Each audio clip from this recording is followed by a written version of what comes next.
বিসমিল্লাহির রহমানির রহিম। আজকের ভিডিওটি খাঁচায় কবুতর পালন ও তার পরিচর্যা নিয়ে। তো দেরি না করে চলুন শুরু করা যাক।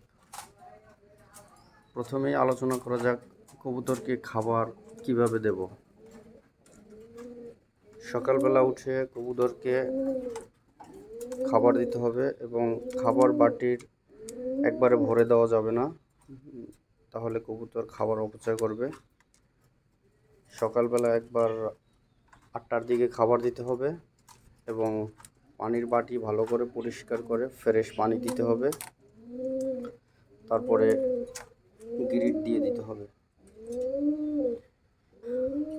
আর কবুতরের ট্রে সুন্দর করে পরিষ্কার করে দিতে হবে সকালে, যাতে করে দুর্গন্ধ না ছড়ায় এবং কবুতর সুস্থ থাকে। তারপরে দুপুরের পরে একবার খাবার দিতে হবে, আবার পানিটা চেঞ্জ করে দিতে হবে, যাতে করে কবুতর ঠিকভাবে খেতে পারে। দুবারের বেশি খাবার দেওয়ার দরকার নেই, শুধু শুধু অপচয় করার দরকার নেই। এমনভাবে খাবার দিতে হবে যাতে খাবার অতিরিক্ত না হয়ে যায়, আবার কম না হয়ে যায়। বাচ্চা একটু বড় হয়ে গেলে যদি সম্ভব হয় আলাদা করে হ্যান্ড ফিডিং করাবেন, তাহলে প্রোডাকশন বেশি ভালো হবে। ধন্যবাদ সবাইকে ভিডিওটি দেখার জন্য। আবার নতুন কোনো এক ভিডিওতে কথা হবে। আল্লাহ হাফেজ।